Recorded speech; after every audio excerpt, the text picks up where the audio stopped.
trabajado, nos ha dado salud y la motivación de trabajar en el área de reproducción animal. Y para mí es un gran placer estar hoy con ustedes y le doy gracias a Juan Carlos y a Decio por la invitación. Entonces, bueno, vamos a entrar en materia, vamos a estar hablando durante aproximadamente y cualquier cosa, bueno, como lo quieran manejar los profesores, Juan Carlos y Decio, al final las preguntas, como ustedes lo deseen, así lo hacemos. Muchas gracias otra vez. Siempre es un placer estar con mi Universidad del Zulia. Bueno, hablemos sobre la investigación de brotes de abortos y de infertilidad en vacas. Primero que nada, yo quería hacer un recordatorio de lo que es la preñez en la vaca, que dura aproximadamente 283 días, más o menos 14, y consta esa preñez de un periodo embrionario y un periodo fetal.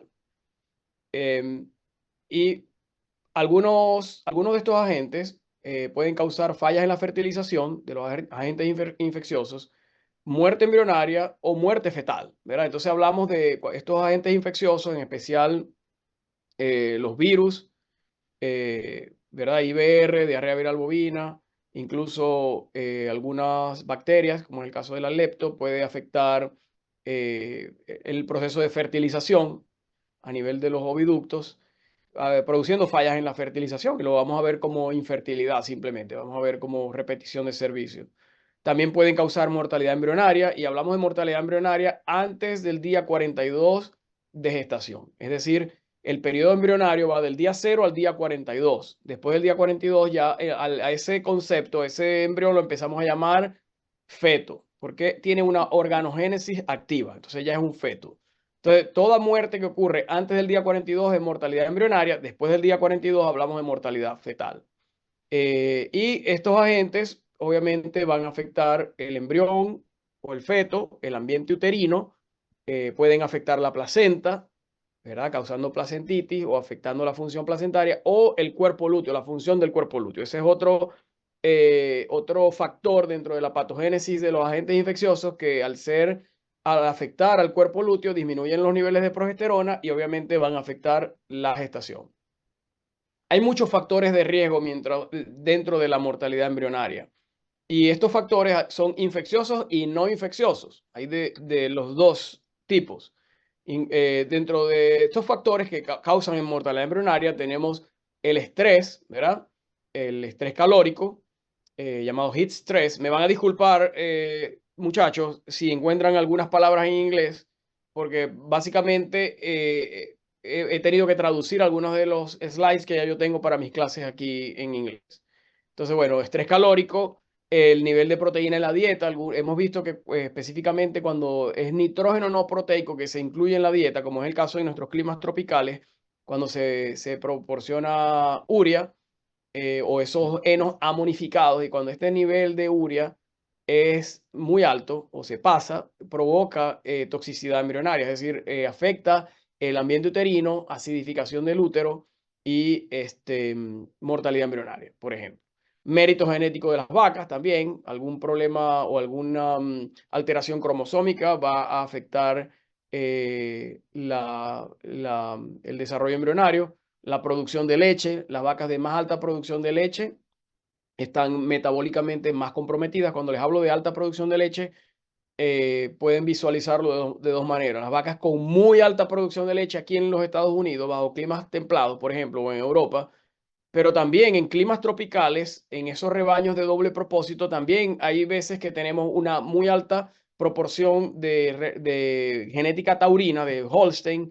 Imagínense en el Guayabo, en Santa Bárbara, y entonces son vacas de alta producción que no se van a poder expresar su potencial genético, y obviamente eso va en detrimento de la reproducción. Entonces son vacas que su metabolismo va a estar más comprometido tanto por estrés calórico como también porque son metabólicamente más activas para producir leche, y eso va a tener mayores demandas nutricionales también. Por eso el otro factor es subnutrición, ¿verdad? Vacas que sufren un balance energético negativo más severo son vacas más predispuestas a sufrir mortalidad embrionaria, asociado también con la baja concentración de progesterona. En vacas de mayor producción, los niveles de progesterona son más bajos y esto obviamente afecta el ambiente uterino y la supervivencia del embrión, el desarrollo del trofoblasto y el desarrollo embrionario en general. Y provocan más mortalidad embrionaria. Infecciones como las que hemos mencionado, tricomoniasis, campylobacteriosis, IBR o rinotraqueitis infecciosa bovina, eh, lepto, diarrea viral bovina, la endometritis subclínica también está asociada con mortalidad embrionaria. Y digo endometritis subclínica porque en muchas ocasiones la vaca tiene inflamación del endometrio y no la podemos diagnosticar con palpación o con ultrasonografía. Y ahí está la inflamación que únicamente podría diagnosticarse con una citología, pero esas vacas tienden a sufrir de mortalidad embrionaria, salpingitis, mastitis, defectos genéticos en los gametos, por ejemplo. Ok, cuando hablamos de infertilidad infecciosa, tenemos que enfocarnos no solamente a ver que las vacas están repitiendo, ¿verdad? Eso es algo que vamos a ver. Obviamente, vamos a verlo a nivel de campo. Esa vaca, el ganadero les va a decir, el encargado de la finca les va a decir, esa vaca yo la serví y sigue repitiendo, por ejemplo. Pero no solamente se ve en la repetición del servicio, hay una serie de variables que ustedes van a ver en la finca que les van a demostrar que la vaca tiene baja eficiencia, la finca tiene baja eficiencia reproductiva en ese rebaño y que están asociados con esa infertilidad infecciosa. Puede ser desde reducción moderada de la eficiencia reproductiva hasta tormentas de aborto, se pueden ver en algunas fincas. Por ejemplo, disminución en las tasas de concepción, de preñez y parto, tanto dentro de programas de sincronización de la ovulación y inseminación a tiempo fijo, como también en el celo detectado. Van a encontrar baja tasa de concepción, baja tasa de preñez y de partos. Intervalos pospartos prolongados, ¿verdad? El intervalo parto-concepción, el intervalo entre partos, la fertilidad. Retardo en el primer parto, obviamente. En novillas se puede retrasar la ciclicidad y entrar en el programa de cruzamiento debido a estas infecciones. Retardo en el retorno al celo y al servicio también. También puedes ver anestros prolongados en fincas que tienen estos agentes infecciosos afectando. Incremento en la ocurrencia de abortos, disminución en el número de becerros destetados y el peso, incremento en las tasas de eliminación y reemplazo. Eso es otro factor. En la medida que las tasas de reemplazo se incrementen, prácticamente estás enviando al matadero un mayor número de animales que no deberían ir al matadero.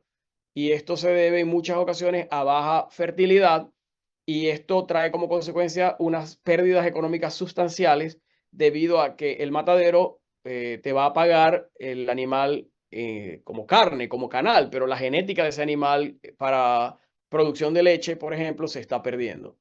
Entonces es una pérdida bastante significativa en la finca. El problema en la investigación del aborto y también de la infertilidad infecciosa causando mortalidad embrionaria, para ponerlo más en contexto, es el diagnóstico, ¿no? Es un problema porque apenas un 25 a un 30% de estos abortos se pueden diagnosticar con un diagnóstico definitivo. Hay muchos factores que ustedes van a ver que frustran el diagnóstico en estos casos de investigación de infertilidad y aborto. Muchos factores y entre estos factores ya los vamos a estar estudiando más en detalle y además de eso, encontramos que algunas veces hay varios agentes infecciosos involucrados y en algunas ocasiones son contaminantes de las muestras que se nos presentan allí. Cuando hablamos de pérdida de preñez, ya les había hablado de muerte embrionaria antes del día 42, muerte fetal después del día 42 de gestación y dentro de muerte fetal podemos dividirla o clasificarla en abortos, que es lo más común, que básicamente hay la expulsión del feto, mortinato, que son llamados en inglés, se los van a encontrar ustedes en la literatura como stillborn o stillbirth. Esos son los que prácticamente nacen muertos, están completamente maduros, pero nacen muertos. Momificación cuando no hay expulsión del feto, queda momificado dentro del útero. Y maceración cuando hay una digestión de ese feto y van a encontrar son partes del feto dentro del útero. aborto, para definirlo, es la interrupción de la preñez, hay muerte fetal y hay expulsión del feto. Así se define el aborto. El mortinato es un feto que madura completamente en el útero, pero nace muerto. Es una preñez a término, está completamente maduro, el feto ha muerto en el útero, el feto puede lucir normal, ¿verdad? Y los pulmones no van a flotar en el agua porque nunca se produjo la respiración. Es decir, murió antes de que se rompiera el cordón umbilical, es decir, no hay respiración, el feto no trata de respirar, él murió antes de, pero es completamente maduro, ¿ok? Es diferente a una muerte intraparto, o sea, una muerte en parto distóxico, cuando hay un parto difícil y el feto muere, el feto tuvo la oportunidad de tratar de respirar. Esa es la diferencia con una muerte intraparto. Ese es el mortinato o stillburn. La maceración fetal, hay una digestión, ¿verdad? Hay muerte fetal, no hay aborto, retiene esas partes o huesos fetales, tejidos fetales, hay digestión bacteriana progresiva, puedes encontrar huesos fetales, no hay placentomas bien definidos, hay menos líquido fetal en el útero del que deberías encontrar, la vaca puede tener secreciones vaginales fétidas y septicemia, y hay persistencia del cuerpo lúteo con daño endometrial crónico. ¿Okay? Eso es llamado maceración fetal. Ustedes palpan la vaca y lo que van a sentir es como una sopa de pollo, una sopa de huesos allí. Ustedes balotean el útero y van a sentir un montón de huesitos allí. Eso es maceración. El pronóstico de la maceración fetal es pobre, ¿verdad? Es matadero, slaughterhouse, al menos que sea un animal muy valioso. Cuando es un animal valioso y tenemos una maceración, por supuesto le vamos a tratar de dar tratamiento. La primera opción sería tratar con prostaglandina F2 alfa para expulsar para lisar o destruir el cuerpo lúteo y expulsar los huesitos de los del feto. O se podría practicar una colpotomía, que es una cirugía a través de la vagina para extraer esos huesos fetales.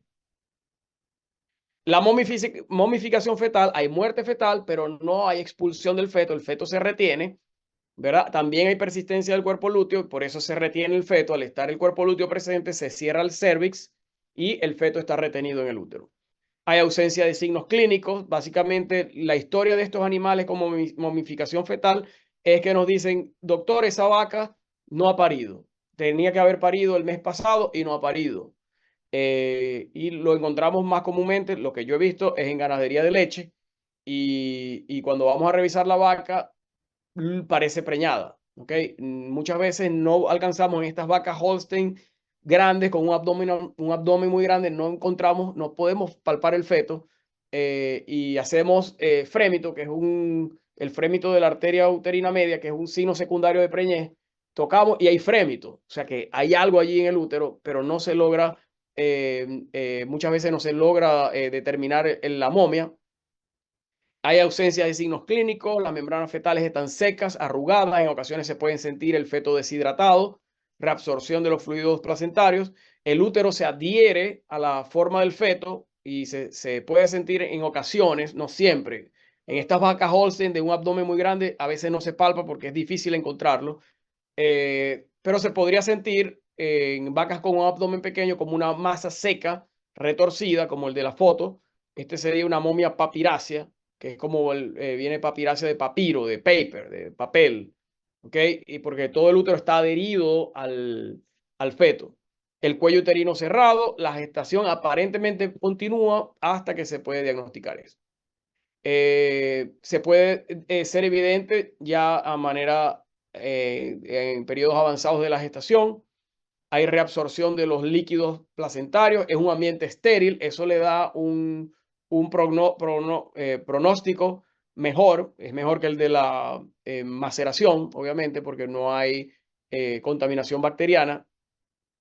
Se dice que al haber constricción de los vasos umbilicales es uno de los mecanismos de patogénesis de la momificación fetal. Hay congestión en la placenta, no se palpan placentomas, obviamente, en este caso, porque hay deshidratación de la placenta, y el tratamiento sería también con prostaglandina F2 alfa. Se le da una dosis y se espera en los próximos 5 días debería expulsar la momia. Si no lo hace, en 7 días se le coloca una segunda dosis de prostaglandina F2 alfa.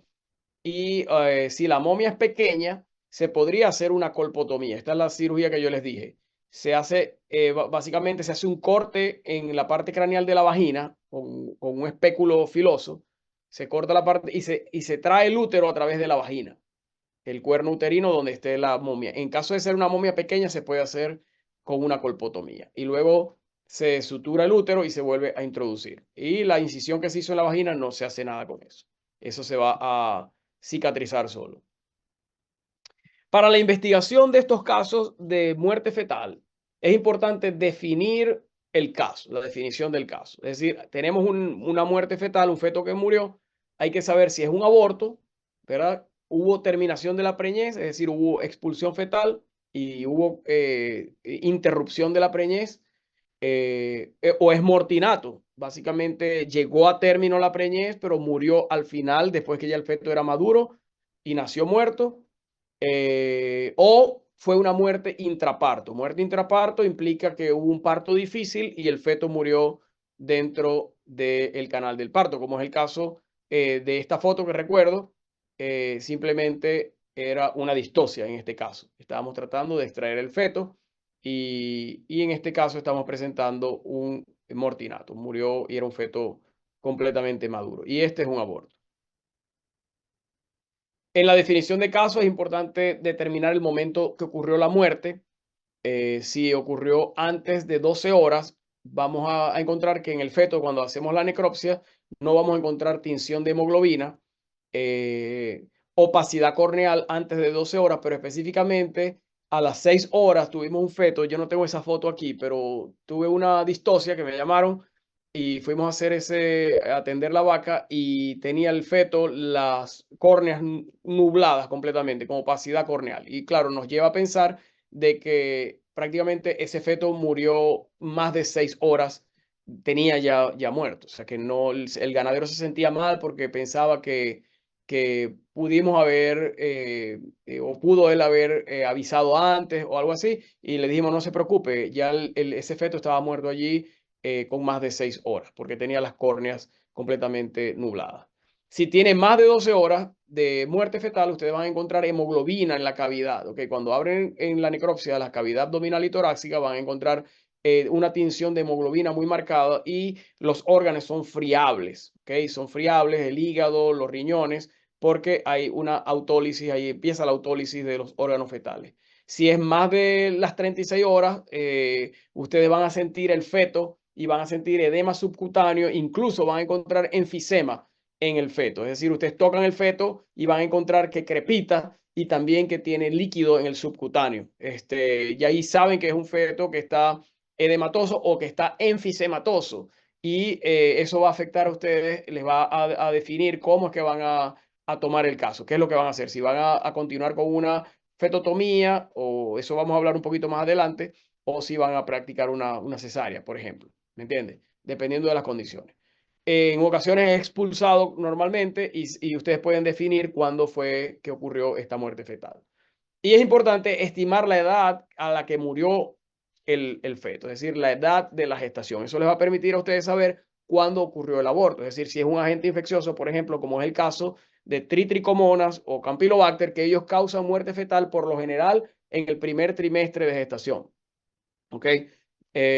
Durante los primeros 4 meses, digámoslo de mejor manera. Durante los primeros 4 meses ustedes encuentran muerte fetal y en caso de Trichomonas, Campylobacter. En el caso, por ejemplo, de brucelosis, la van a encontrar un poco más hacia el segundo o tercer tercio de la gestación, no tan temprano como en el caso de Trichomonas y Campylobacter. Por eso es importante estimar la edad gestacional. Entonces, fue una muerte intraparto. Una manera de saber es evaluando la madre y el feto. Obviamente vamos a evaluar el tamaño fetal y también la estrechez del canal del parto. Van a palpar el canal del parto para saber si hubo una evidencia de distosia. En el feto van a encontrar, por ejemplo, al hacer la necropsia del feto, van a encontrar el hígado roto, ¿verdad? Que eso les va a indicar que hubo mucha presión en el canal del parto y hubo ruptura del hígado o hemorragia intracerebral. Es bien común encontrar esto en las necropsias de fetos cuando hubo estrés a nivel en una distosia por la presión sobre todo cuando se está haciendo una extracción forzada, puede haber hemorragia cerebral. Costillas o vértebras fracturadas también en los fetos, eso les va a indicar que hubo muerte o que hubo una distocia, ¿verdad? Y la muerte ocurrió en ese momento. Tinción con meconio, como es el caso de esta foto, ven que está amarillo. Eso indica que hubo hipoxia, ¿ok? Y que el feto estaba respirando, estaba tratando de respirar, hubo hipoxia, hubo falta de oxígeno, y cuando hay falta de oxígeno, obviamente la sangre se va a los órganos vitales, dejando sin el flujo de oxígeno los intestinos, por ejemplo, y entonces los intestinos empiezan a contraerse con más peristaltismo, y esa es la razón por la cual ustedes van a ver meconio en los líquidos amnióticos, y eso es le indica que hubo hipoxia, ¿ok? Y hubo muerte a nivel del parto, y muerte intraparto. Y una prueba que ustedes pueden hacer es tomar los pulmones y los van a colocar en agua. Si los pulmones flotan, quiere decir que tienen aire, quiere decir que hubo respiración y la muerte fue intraparto, pero si los pulmones se van, los pulmones fetales se van al fondo del agua, quiere decir que nunca respiró, que fue un mortinato. Para el diagnóstico del aborto bovino, y primero que nada, yo les recomiendo que cada vez que ustedes encuentren un aborto, aunque sea uno solo, deben hacer la investigación de lo que está ocurriendo. Nunca se debe dejar desapercibido, pasar desapercibido un aborto, diciendo, bueno, es un solo aborto, estoy bien. Siempre investiguemos porque no sabemos la magnitud de lo que puede causar o lo que puede traer como consecuencia, o si es si se va a continuar con una tormenta de abortos, o si va a seguir de manera como abortos esporádicos, pero a la final van a ir sumando abortos, digamos, uno al mes, al final van a tener 12 abortos, por ejemplo, en un rebaño de 100 vacas, lo cual es muy alto. Entonces, no debe ignorarse ningún aborto. Las mejores muestras van a ser el feto y la placenta. Siempre consideren como número uno, cuando tengan un aborto, consideren que es infeccioso. Así no sea infeccioso, tengan en cuenta o tomen las precauciones y tomen los protocolos tomando en cuenta como si fuera infeccioso. De esa manera ustedes van a tratar de tomar en cuenta todas las posibles causas, y también al mismo tiempo ustedes van a protegerse ustedes para no infectarse en el caso de que sea una zoonosis, y también tratando de evitar o prevenir que el agente infeccioso se disemine en la finca. Siempre piensen primero que es infeccioso, ¿ok? Hasta que se demuestre lo contrario. Muchas enfermedades son zoonóticas, por lo tanto debemos tener mucho cuidado. Siempre que manejemos fetos abortados y placenta, siempre protejámonos con guantes, ¿verdad? Y tengamos mucho cuidado. Si es posible, los guantes de palpar largos. Especialmente en pequeños rumiantes, casi todos, por no decir todos, los agentes infecciosos que causan aborto en pequeños rumiantes son zoonóticos. Es decir, por ahí vi un video de una niña pequeñita como de 6 años atendiendo una distocia en una oveja, y se hizo viral y todo, y estaba muy linda la niña. Decía la veterinaria más joven, algo así, del mundo. Pero era una irresponsabilidad porque la niña estaba atendiendo ese parto sin guantes. Entonces era una niñita, una bebecita de 7 años. Entonces imagínense las implicaciones que podría tener si esa cabra, esa oveja, tenía toxoplasma, por ejemplo, o coxiela. Entonces, siempre tengamos eso en cuenta. Las causas de abortos podemos clasificarlas como infecciosas, ¿verdad? Que por lo general afectan el feto y la placenta, o uno de los dos. Nutricionales, como en el caso de deficiencia de minerales o vitaminas, en el caso de los minerales trazas, deficiencia de selenio, deficiencia de zinc, pueden provocar en especial, pueden provocar aborto, pero lo que más observamos a nivel de campo es infertilidad en las vacas, y también observamos mucho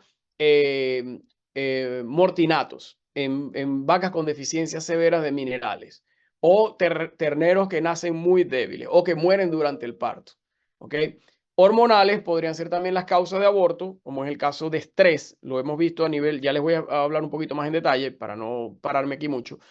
Genéticas también, algunos genes autosómicos recesivos pueden causar abortos, pueden provocar malformaciones fetales que conllevan obviamente a la muerte fetal y al aborto, incluso tóxicos. Algunas plantas pueden provocar aborto. Imagínense, en nuestros climas tropicales también muchas plantas, muchas malezas, incluso pueden causar daños a nivel del feto. Dentro del aborto infeccioso y la infertilidad infecciosa, tenemos bacterias, como es el caso de la brucela, la leptospira, el campylobacter, la listeria, la truperela, la truperela es parte de la flora a nivel uterino, pero vaginal y uterino, pero pueden provocar infertilidad, como ya dijimos, endometritis, ¿verdad? Y mortalidad embrionaria. Pero también pueden provocar aborto. Protozoarios como la tritricomonas y la neospora pueden provocar abortos, y la tritricomonas puede provocar mortalidad embrionaria. Los virus como el de la diarrea viral bovina, el IBR y también el blue tongue, que es más común observado en pequeños rumiantes, pero el subtipo 8 puede provocar abortos en bovinos. Poco lo diagnosticamos acá. Hongos también, como el Aspergillus o el mucor, pueden provocar también aborto.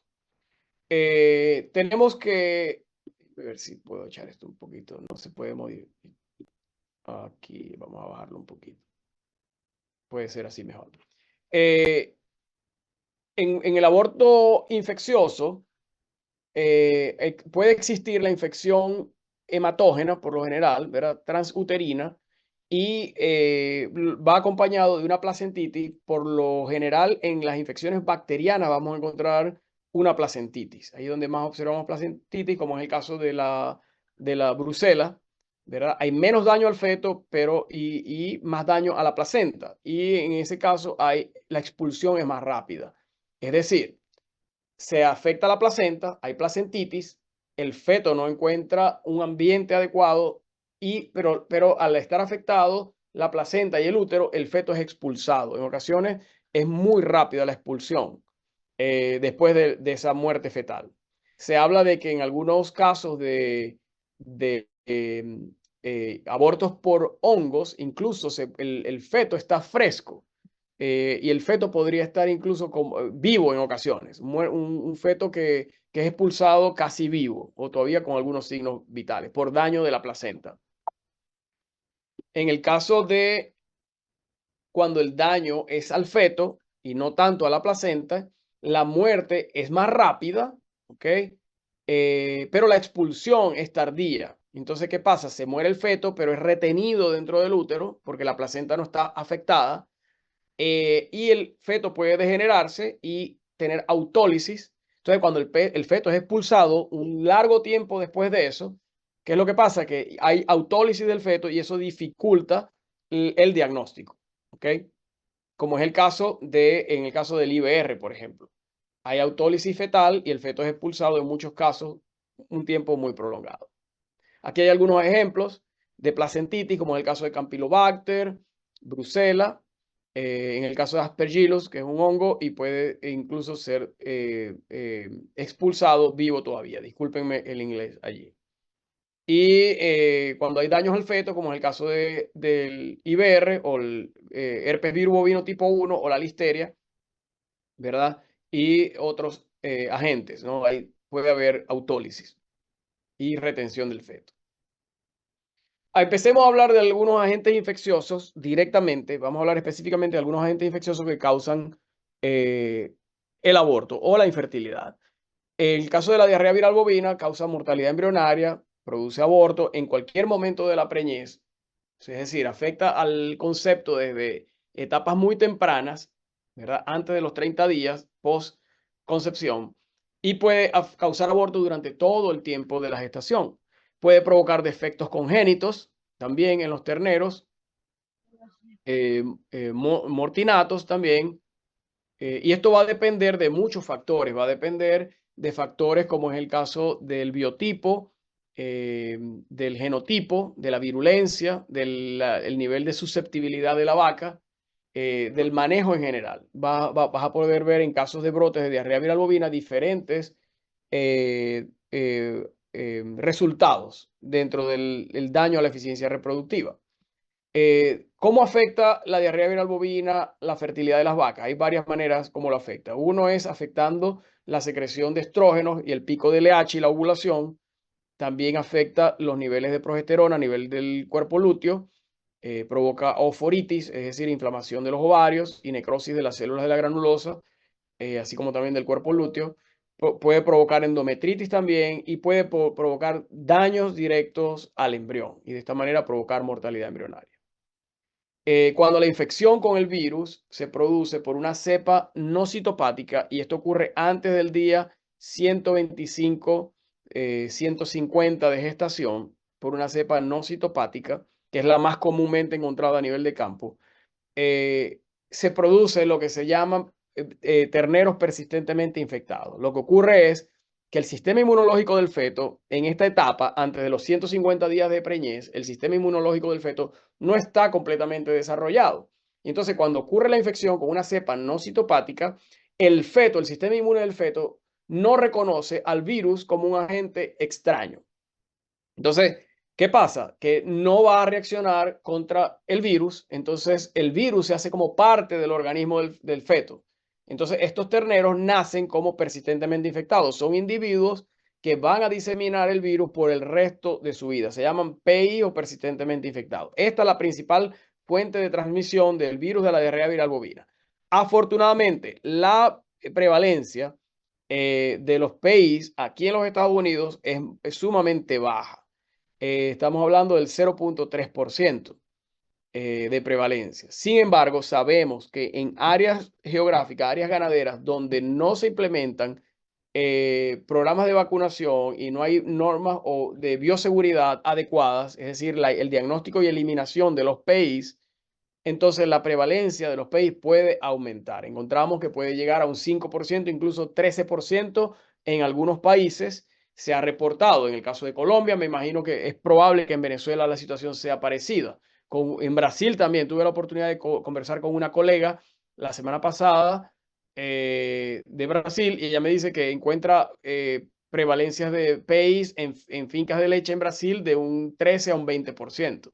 Imagínense de becerros persistentemente infectados. Me imagino que en Venezuela la situación puede ser igual.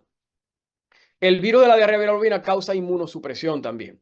Ese es el principal efecto. Ustedes casi no van a ver en la actualidad, sobre todo en rebaños que se vacunan, no van a encontrar muchos brotes de aborto por diarrea viral bovina.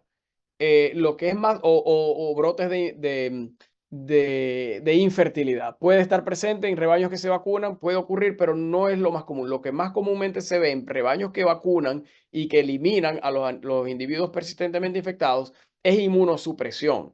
El virus de la diarrea viral bovina afecta tanto la respuesta inmune, estas son todas las moléculas, no voy a entrar en detalle, la respuesta innata es afectada o inmunosuprimida, ¿verdad? Y también la respuesta inmune adquirida, es decir, la respuesta mediada por células y la respuesta humoral, la producción de anticuerpos. Este virus tiene la capacidad de provocar inmunosupresión. Entonces, cuando le baja las defensas a los animales, en especial a los animales jóvenes, ¿qué pasa? Los animales se hacen más susceptibles a otros agentes infecciosos, llámense virus respiratorio sincicial bovino, o llamémoslo micoplasma o pasturela o manhamia. Entonces lo vamos a ver reflejado en las fincas con un alto porcentaje de enfermedad respiratoria, por ejemplo, o un alto porcentaje de animales con queratoconjuntivitis. Y es por la inmunosupresión. Fíjense, esta es una pequeña gráfica que les coloco acá de un estudio que realizamos nosotros. Hemos hecho varios estudios inoculando el virus y fíjense, los amarillo y azul son los animales, los terneros que se vacunaron. Estos son los linfocitos, el número de linfocitos. El grupo rojo son los que no recibieron vacunas. Y el día cero les inoculamos con el virus de la diarrea viral bovina tipo 2, una cepa tipo 2 moderadamente virulenta. Y vemos cómo existe una disminución en los linfocitos y en general en los leucocitos, que es uno de los principales efectos negativos que causa este virus. Provoca inmunosupresión porque disminuye también el número de linfocitos y es lo que se llama linfopenia. ¿Ok? leucopenia, linfopenia. Y esto disminuye las defensas, aumenta la susceptibilidad y vamos a ver animales sufriendo de otras infecciones. Pasamos al herpes virus bovino tipo 1, que es también llamado o produce una condición, una enfermedad que se llama rinotraqueitis infecciosa bovina. ¿Okay? Infectious bovine rhinotracheatis. El IBR es un herpes virus tipo 1, es endémico en América en general, y la enfermedad causada por este virus se produce de manera aguda, por infección aguda o por reactivación viral. Es un herpes y por lo tanto hace latencia. Entonces, cuando hay inmunosupresión, como en el caso de por el virus de la diarrea viral bovina o por estrés, el virus del IBR se puede reactivar en el rebaño y va a provocar enfermedad respiratoria y enfermedad reproductiva, así como el de la diarrea viral bovina también. Puede provocar neumonía en animales jóvenes, puede provocar mortalidad embrionaria por muerte del embrión o por oforitis y necrosis del cuerpo lúteo, como lo ven aquí. Vemos un ovario, esto es un folículo y vemos que hay muchos linfocitos, ¿verdad? Hay una infiltración linfoplasmocítica en las células de la teca y de la granulosa, ¿verdad? Y eso es lo que llamamos oforitis, ¿ok? Eso es provocado por estas infecciones virales. Provoca lo que llaman nariz roja, ¿verdad? Que es las úlceras a nivel del morro y en las fosas nasales. Y puede provocar aborto en cualquier momento de la preñez. Es más común después de los 4 meses. Provoca también conjuntivitis, se asocia con la moraxela para provocar queratoconjuntivitis y también puede provocar encefalitis en terneros jóvenes. Como les mencionaba, provoca latencia, ¿verdad? Si hay una infección en tu rebaño o el rebaño que ustedes estén atendiendo, cuando hay infección, este virus, cuando empieza a desarrollarse el sistema inmune, es decir, la respuesta inmune contra el virus, hace latencia en los ganglios, no los ganglios linfáticos, ganglios nerviosos, trigémino, sacro, incluso en la placenta puede también hacer esa latencia. Y también en spleen, en el vaso, se ha demostrado que puede hacer latencia. Entonces, cuando hay estrés que baja la respuesta inmune celular, hay reactivación del virus y se empieza a diseminar nuevamente en el rebaño y va a infectar animales susceptibles. Por lo general, los animales susceptibles son los terneritos más jóvenes. Se va a empezar a replicar nuevamente en el tracto respiratorio superior. Vamos a encontrar lesiones como esta. Fíjense, este es un estudio que hicimos donde inoculamos el virus del IBR y fíjense a nivel de tráquea y laringe cómo se observan muchas úlceras, petequias y úlceras causadas por este virus. ¿Okay? Y luego de hacer esto, van a observar latencia nuevamente. Pueden observar las dos cosas simultáneamente. Brotes de aborto, de infertilidad, repetición de servicio y también enfermedad respiratoria. Por eso es importante que ustedes evalúen las dos cosas, la salud del rebaño y la reproducción, porque van de la mano. Pueden ver terneros jóvenes enfermos con enfermedad respiratoria en esas fincas y al mismo tiempo abortos e infertilidad causada por el mismo virus. Este virus también provoca euforitis, esto es una inflamación del ovario, vemos aquí, provoca inflamación a nivel del cuerpo lúteo. Esta es una prueba de inmunohistoquímica simplemente para determinar el antígeno del virus. Esto es el cuerpo lúteo, la corona del cuerpo lúteo, es decir, esta parte de aquí de la corona del cuerpo lúteo y ven cómo está el virus acá. Esto es el antígeno teñido del virus. O sea, el virus le encanta el cuerpo lúteo, ahí se va a multiplicar y obviamente afecta la función del cuerpo lúteo, hay menos producción de progesterona y eso va a provocar mortalidad embrionaria, obviamente. Estas lesiones ocurren 4 a 9 días después de la infección a nivel del cuerpo lúteo, los daños del cuerpo lúteo, 4 días, 9 días después de la infección o de la vacunación. Provoca autólisis del feto, como ya les había mencionado, el virus del IBR provoca autólisis a nivel fetal, van a encontrar el hígado y los riñones friables y mucha hemoglobina, tinción de hemoglobina en las cavidades. Hay daño a la placenta, muerte fetal, el aborto ocurre aproximadamente entre 4 y 7 meses de preñez, puede ocurrir pocas semanas después de la infección, pero la expulsión puede tardar hasta 4 meses, por eso hay autólisis del feto. Estos dos virus, IBR y diarrea viral bovina, como ya les mencioné, forman parte de lo que llamamos el complejo respiratorio bovino. Ustedes lo van a encontrar en la literatura como BRD, que es Bovine Respiratory Disease Complex. ¿Okay? Esto es lo que van a encontrar en la literatura, lo encuentran como BRD. Es una enfermedad multifactorial y por lo general los virus, en este caso IBR o diarrea viral bovina o el virus respiratorio sincicial, primero dañan el epitelio del tracto respiratorio y luego provocan inmunosupresión y luego las bacterias van a causar una infección secundaria. Eso es lo que ustedes van a ver en terneros con complejo respiratorio. Fíjense, este pulmón, hay una consolidación pulmonar. Aquí ven el pulmón inflamado, consolidado en esta parte. Incluso hepatización, ¿no? Es la enfermedad más común en ganadería de leche y carne, ¿verdad? La enfermedad respiratoria. Y por lo general, el ganado de mayor riesgo son los terneros estresados. Se lo quise traer porque va de la mano. No se puede aislar lo que es la infertilidad infecciosa, cuando hablamos de estos virus, con lo que está ocurriendo en los terneros en la finca, porque estos virus pueden provocar enfermedad respiratoria y enfermedad reproductiva. Ok, brucelosis es una enfermedad de notificación obligatoria, es una zoonosis. En los Estados Unidos ha sido erradicada afortunadamente en ganaderías, o sea, en ganaderías comerciales no lo tenemos aquí, pero sin embargo, a nivel de rumiantes salvajes, todavía está presente en los estados de Wyoming y Montana.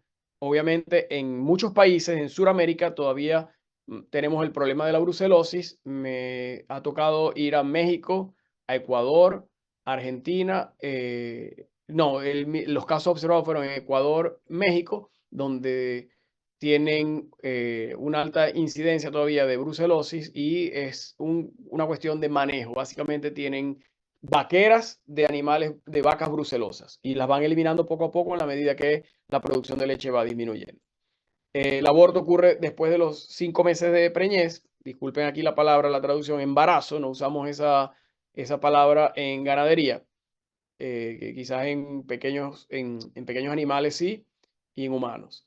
Terneros débiles, retención de membranas fetales, metritis. En toros observamos orquitis, epididimitis, también inflamación de las glándulas accesorias.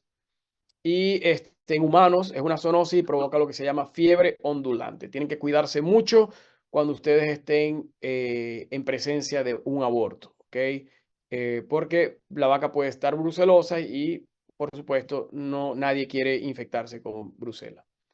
La brucela va a establecer una infección persistente porque la brucela va a colonizar los leucocitos, ¿verdad?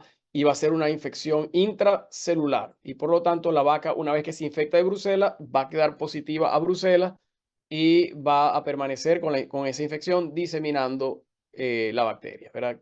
Queda persistentemente infectada. Y en la patogénesis vemos que una vez que se... perdón, ¿alguna pregunta, muchachos, hasta ahora? Seguimos. Bueno, me pareció curioso lo que dijo sobre la Brucela. Entonces, ¿usted recomendaría, Aló, dígame. bueno, permiso, cuando mencionó lo de la Brucela, que se permanece diseminándose en la vaca? Entonces, eso nos quiere decir que deberíamos retirar a esa vaca del rebaño. Sí, correctamente. No hay tratamiento para la brucelosis. La medida de manejo que se aplica es la identificación de los animales y la eliminación del rebaño. Sin embargo, eso es lo que se debe hacer inmediatamente, ¿ok? Resulta en las fincas lo que se hace es la eliminación, van eliminando poco a poco las vacas brucelosas. ¿Me entiendes? No lo hacen todas en un mismo momento, sino que las van eliminando poco a poco, pero las tienen que aislar del resto de las vacas que están negativas, obviamente. Pero sí, tiene razón. Eliminación, esa es la medida. Seguimos. Después de la ingestión, la brucela entra a través de ingestión. Fíjense aquí, cuando hay un aborto, las vacas son muy curiosas. Ellas van a lamer los tejidos placentarios y el feto. Entonces, las otras vacas se van a infectar por vía oral, y entonces la brucela va a ir a los ganglios linfáticos, va a provocar bacteremia, infección de la placenta, se va a multiplicar en el trofoblasto, en el coriolantoide, ¿verdad? En la membrana coriolantoidea, en la placenta. Hay necrosis placentaria y va a haber una bacteremia fetal, ¿ok? Se reporta la placenta, la placentitis, que aquí se le dice que parece cuero marroquí, ¿ok? La verdad es que me parecía como extraño el término, así la encuentran en los libros, pero este es el cuero marroquí. Sí, la verdad se parece mucho. De pronto en Venezuela usan otra terminología para esa placentitis. Este, la razón por la que la brucela provoca placentitis y provoca aborto es porque la placenta produce un alcohol que se llama eritritol. Ese alcohol también lo producen los testículos y por eso es que la brucela le gusta o tiene tropismo por los testículos y provoca orquitis en el toro. Entonces provoca placentitis y orquitis porque la placenta y los testículos producen el alcohol eritritol y este alcohol lo utiliza la bacteria. O sea, a la bacteria le gusta la fiesta con el alcohol, aparentemente. Ya hablamos de esto, del cuero marroquí. Hay una necrosis intercotiledonaria, es decir, entre los cotiledones ustedes van a encontrar esa necrosis eh, y se presenta engrosada la placenta, obviamente, hay placentitis. También van a encontrar terneros débiles, ¿verdad? Y que se mueren esos terneros por una bronconeumonía. Leptospira es otra bacteria que provoca aborto, es una espiroqueta. Hay más de 200 cerobares eh, patogénicos. Es una zoonosis, es la zoonosis más altamente diseminada en el mundo y provoca, yo no sé si Decio recuerda, Juan Carlos, que yo en algún momento de mi vida, cuando trabajaba en Venezuela, en fincas y que teníamos una alta incidencia de leptospira y de brucela, estuve muy enfermo en un momento de mi vida y un doctor me vio y me dice que me vio ictérico, es decir, tenía las mucosas amarillas y lo primero que yo pensé fue en leptospira y le pedí que me hicieran una prueba y allí en el hospital ni tenían idea de cómo hacerlo y la prueba me la tuvieron que hacer en la escuela de veterinaria, la doctora Cruz María Alvarado, y salir negativo, gracias a Dios, pero yo pensaba que tenía leptospira. La leptospira puede provocar septicemia, no solamente aborto e infertilidad, pero en los terneros jóvenes, vuelvo a lo mismo. No se puede separar la reproducción de la salud animal. Ustedes observen sus terneros, ¿verdad? Y en terneros jóvenes, cuando ahí esta leptospira está circulando, ustedes pueden encontrar septicemia y nefritis en animales jóvenes. O sea, es decir, una inflamación de los riñones y septicemia en los terneritos. Esta foto se la traigo porque es un ambiente propicio para que la leptospira prevalezca, ¿verdad? En el ambiente. Y es la alta temperatura, aguas estancadas, ¿verdad? En estas situaciones con calor y con suelos ácidos y aguas estancadas, la leptospira encuentra un ambiente perfecto para mantenerse en el ambiente viva. Obviamente la presencia de algunos animales silvestres que le van a servir como reservorio eh, van a completar la cereza del pastel en el ciclo de la leptospira. También cuando se combinan diferentes especies de animales en la misma granja o en la misma finca, como en el caso de esta foto que vemos cerdos y vacas juntos, entonces hay un riesgo de que una leptospira que se encuentra en el cerdo pase a la vaca y es una incidental. Fíjense que la leptospira se clasifican como cerobares que son adaptados al hospedador o cerobares que son accidentales o incidentales. Por ejemplo, el cerobar Harjobovis, ¿verdad? Bor peterseni o Bor peterseni Harjobovis es el cerobar adaptado a las vacas, ¿ok? Y al sistema inmunológico de la vaca. Es decir, ustedes por este cerobar casi no van a ver abortos en tormenta, en alta prevalencia. ¿Por qué? Porque la vaca desarrolla o ha desarrollado inmunidad contra este cerobar y se ha establecido una relación entre la leptospira cerobar Harjobovis y la vaca, ¿verdad? Entonces lo que van a ver es más infertilidad, repetición de servicios. Mientras que este cerobar es incidental para la rata, por ejemplo, ¿ok? O para cualquier animal silvestre. Ahora, los otros cerobares, como el Interrogans pomona, ¿verdad? Que lo encontramos en los cerdos, o el cerobar icterohemorrágica, que lo encontramos en las ratas, por ejemplo, estos se convierten en incidentales o accidentales para la vaca. Cuando la vaca se infecta con estos serobares, lo que ustedes van a observar son tormentas de aborto. Va a ser una respuesta inmunológica muy fuerte, ¿ok? Muy fuerte, lo que ustedes se conocen como una tormenta de citoquinas, y va a haber un aborto en tormenta. En la leptospira persiste en los riñones y en el tracto genital. ¿Okay? Entonces, en los riñones ustedes van a ver que la leptospira va a salir en la orina, ¿verdad? Es lo que se llama leptospiruria. Y estos animales positivos a leptospira van a diseminar la leptospira a través de la orina. Pero también se ha demostrado que la leptospira puede persistir en el tracto reproductivo a nivel del endometrio y de los oviductos. Entonces, en ese caso se habla de una leptospirosis genital. Se ha reportado así en Brasil y ya actualmente está demostrado, ya sí se utiliza el término como leptospirosis genital, donde se aloja en el tracto reproductivo y va a provocar infertilidad. A veces se toman muestras de orina y salen negativas a leptospira, pero cuando se toman secreciones de la vagina, van a encontrar la leptospira allí alojada en las secreciones. Y en los ovarios también está presente, por eso les pongo la cita. En los ovarios también se puede conseguir.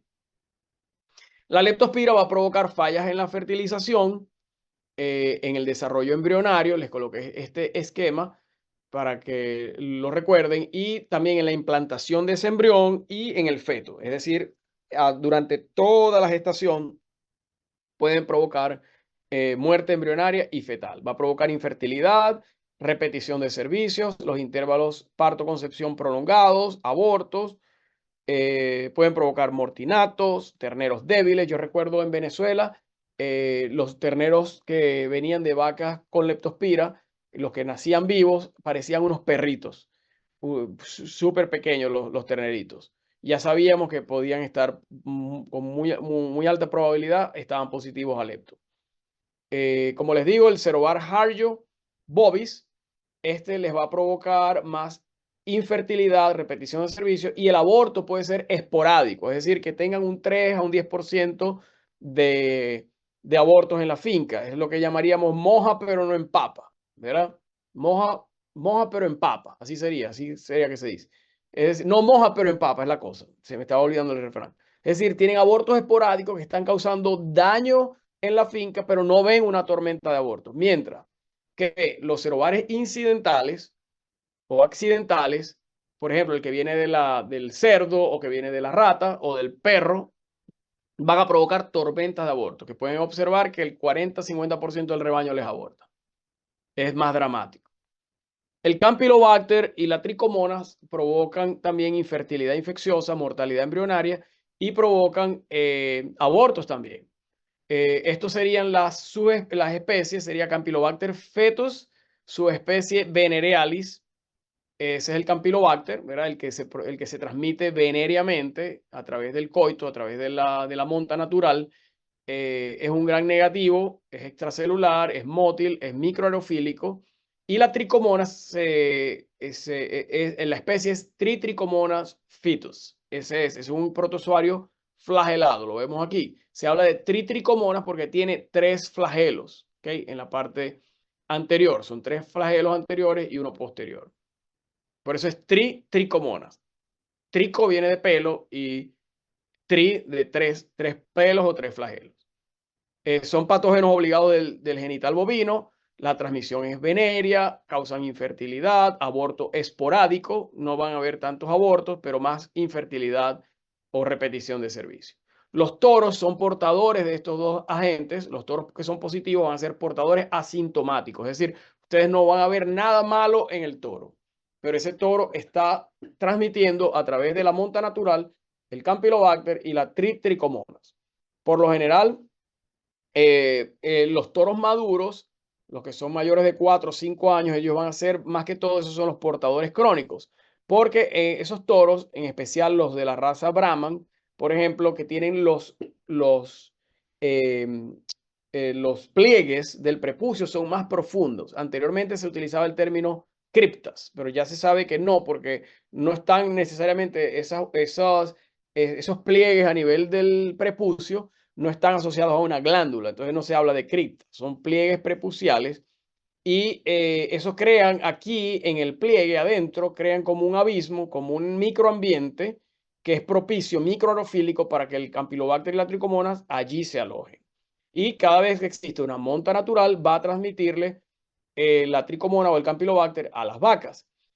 Por eso se sabe que toro positivo implica rebaño positivo, en aquellos rebaños que utilizan obviamente la monta natural. Es decir, nosotros hacemos las pruebas en los toros, no hacemos las pruebas en las vacas. Ustedes pueden probar también las vacas. En algún momento tienen un problema de infertilidad infecciosa, pueden hacer pruebas en vacas también, en el fluido, en las descargas vaginales, pueden con una pipeta, ¿verdad? Pueden extraer secreciones vaginales o cervicales y pueden también hacer la prueba para tricomonas y campylobacter. Pero por lo general se resume o se hace más fácil el diagnóstico probando a los toros, porque implica si el toro está positivo, las vacas van a estar positivas. Estos agentes infecciosos no afectan la fertilización y el desarrollo embrionario muy temprano. Cuando digo embrionario temprano, estoy hablando muy temprano, es decir, a nivel de, inicialmente no van a afectar el desarrollo de ese embrión antes de que baje al útero. Pero ¿qué va a pasar? Va a haber una inflamación que va a resultar posteriormente en mortalidad embrionaria y mortalidad fetal. Una inflamación a nivel de vagina, a nivel de cervix, a nivel de útero, una endometritis y finalmente pueden provocar también salpingitis, que si estos agentes, Campylobacter y Trichomonas, permanecen en el rebaño por años, ¿verdad? Por años, en ciclos, ¿verdad? Que no se eliminen estos animales, entonces va a provocar el daño también de los oviductos, salpingitis, y obviamente va a afectar la fertilización y el desarrollo embrionario temprano. Pero por lo general, ustedes van a tener muerte embrionaria, ¿verdad? Y también puede ocurrir muerte fetal aproximadamente a los 80 días, ¿verdad? Y estos abortos ustedes van a observar con fetos que van en promedio 80, pero pueden encontrar abortos de 90 a 120 días, tempranos durante la gestación.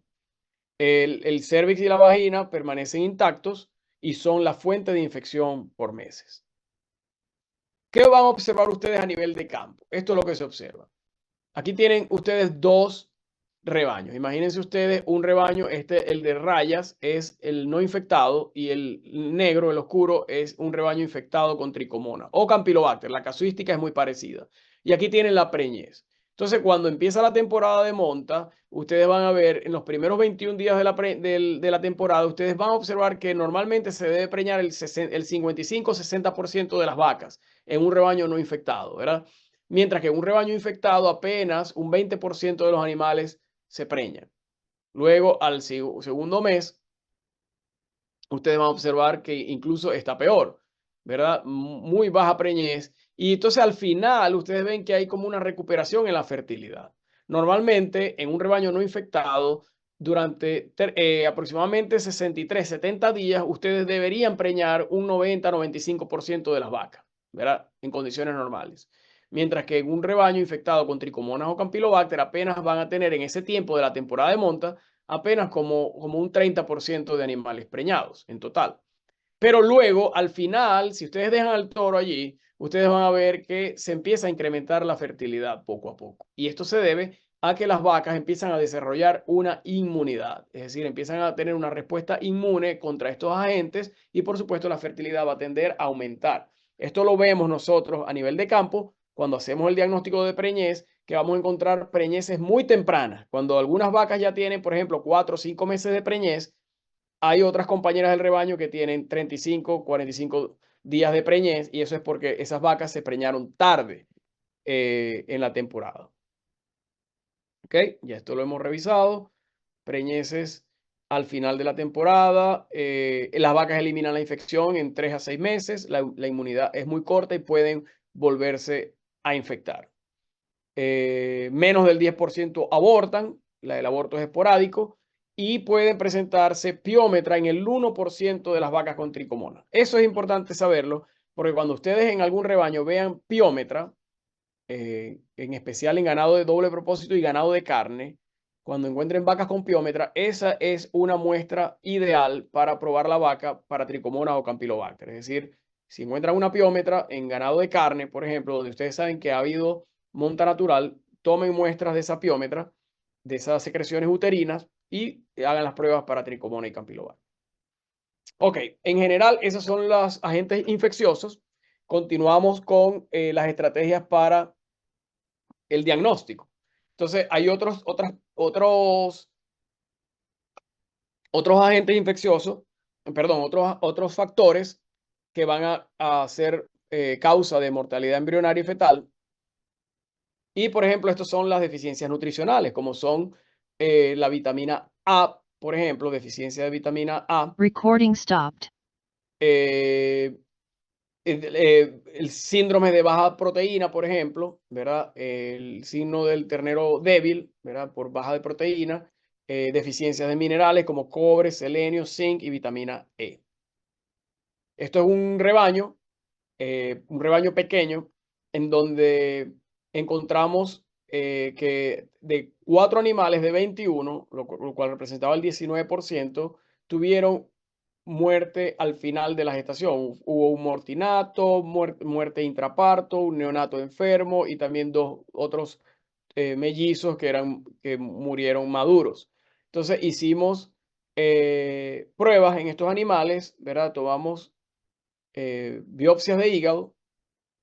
Esto fue en suero, fíjense en suero.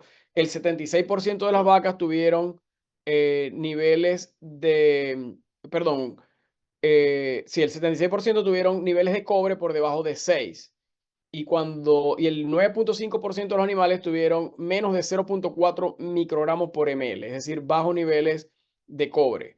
Todos los animales tuvieron selenio por debajo de 70 nanogramos por ml y 38% tuvieron niveles demasiado bajos, por debajo de 35 nanogramos, lo cual se considera una deficiencia bastante crítica. Y el 85% de los animales, de las vacas, tuvieron niveles por debajo de zinc, por debajo de 0.9 y casi un 10% por debajo de los niveles más críticos de zinc. Es decir, había una deficiencia de minerales trazas en esa finca. Es decir, aquí comprobamos que la deficiencia de minerales traza trae como consecuencia mortalidad perinatal, es decir, tanto durante el parto como después del parto. Esto les mencionaba, el estrés también es una causa de aborto y de mortalidad embrionaria debido a los altos niveles de cortisol. Esto lo vemos mucho a nivel de ferias, animales que son para show o para competencia a nivel de feria, vemos que los llevan preñados, a las novillas en especial, y hemos tenido algunos casos de que la novilla después de haber ido a la feria, especialmente durante la época de verano, de mucho calor, empiezan a abortar por efectos de estrés y alto nivel de cortisol. Así como también, como les mencionaba acá, vacas en estrés calórico o vacas que son sometidas a algún tipo de manejo muy estresante. Algunos factores genéticos también provocan abortos. Eh, este es un caso que yo tuve acá hace algunos años de una condición que se llama hemimelia tibial o tibial hemimelia. Esto es un problema fetal congénito que está asociado al ganado Shorthorn. Yo no sabía que en esa finca tenían genética de Shorthorn o habían tenido, todavía habían algunos genes circulando y este gen provoca que las tibias sean muy cortas en los fetos, tienen una hernia, que la hernia también es a nivel craneal y a nivel abdominal, ¿ok? Y esto obviamente provoca muerte fetal y aborto. Algunas toxinas, como en el caso del amonio, el nitrato, plantas estrogénicas, micotoxinas y plantas tóxicas van a provocar amonio. Yo les hablé al principio del amonio como un componente de la nutrición, ¿verdad? En el caso de la urea, que puede provocar, cuando está en niveles muy altos, puede provocar abortos o infertilidad. Recording in progress. Un caso que tuvimos en una finca en Machique, en donde la fertilidad un día se cayó por completo, la tasa de preñez a la palpación, y se determinó que los empleados de la finca no estaban diluyendo adecuadamente la urea en la ración y por lo tanto eso provocó mortalidad embrionaria y alta repetición de servicio. ¿Alguna pregunta, muchachos, hasta ahora?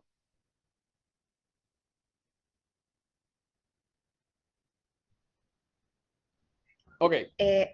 Disculpe, me- Yo tengo una duda respecto a los abortos por brucelosis o leptospira, que usted dijo que hay que descartarlo. En caso de que esas infecciones son zoonóticas, ¿como que se lleva un matadero o no? Sí, muy buena pregunta. En el caso de brucelosis, es una enfermedad de reporte obligatorio. Se debe diagnosticar y eliminar la vaca. En el caso de leptospira, no necesariamente. Una vaca que es positiva a leptospira, una vaca que abortó por leptospirosis, eso te está indicando que la leptospira está circulando en el rebaño. No es una enfermedad de reporte obligatorio. eh, Debes aislar la vaca del rebaño. Yo recomendaría hacer pruebas en el rebaño para determinar eh, otras vacas que estén diseminando leptospira, pero en ese caso lo más recomendable sería aislar esa vaca que ha abortado, vacunar, estar seguro de que estás vacunando en la finca contra leptospira y también podrías aplicar tratamientos masivos para limpiar el rebaño. Recuerda que la leptospira se aloja en el tracto urinario y en el tracto reproductivo, es decir, la vas a tener en los riñones y en el útero o en el oviducto. Entonces se aplica tratamiento en el caso de leptospira para limpiar la leptospira del rebaño y se aplica vacunación. En el caso de la brucelosis, no se aplica tratamiento, no hay tratamiento para la brucelosis. Recordemos que es una infección persistente. Las vacas se deben eliminar obligatoriamente. La pregunta, ¿se envían al matadero? Sí. En el matadero ejecutan el sacrificio de los animales. La carne es consumible. Obviamente debe pasar por los procesos de cocción que se debe realizar normalmente. ¿Ok? Y la leptospira obviamente va a eliminarse cuando se cocina la carne adecuadamente. En el caso de brucelosis, lo mismo. Se recomienda la cocción adecuada de la carne para eliminar la brucela. Pero la eliminación únicamente se recomienda en brucela, pero no necesariamente en leptospira, porque obviamente tienes el rebaño con leptospirosis. La idea es vacunar y tratar. Espero que haya respondido tu pregunta. Sí, muchas gracias. Ok. ¿Alguna Profe, cosa? Sí, adelante. yo tengo otra pregunta, disculpe, Sí. sobre las causas del aborto. Profe, si tenemos que por una deficiencia nutricional de oligoelementos, o sea, de elementos traza, si nosotros aplicamos como o sea, usamos el uso inyectable de elementos trazas, no solamente podríamos tipo contrarrestar esa causa de aborto nutricional, sino también infecciosa, porque hasta donde tengo entendido, los elementos trazas también pueden, o sea, son muy importantes para el sistema inmune. Exacto. Entonces, Excelente, excelente comentario, te felicito. Ese es el enfoque. Cuando tienes una deficiencia de minerales traza, de selenio, cobre, zinc, por lo general vas a encontrar diferentes problemas de salud en el rebaño, no solamente muertes perinatales, ¿verdad? En terneros débiles, mortinatos, abortos al final, etcétera, sino que también vas a tener otros problemas como son pobres respuestas a las vacunas, más animales con enfermedad respiratoria, porque hay inmunosupresión, porque estos minerales no solamente estimulan la respuesta inmunológica, sino que también son antioxidantes.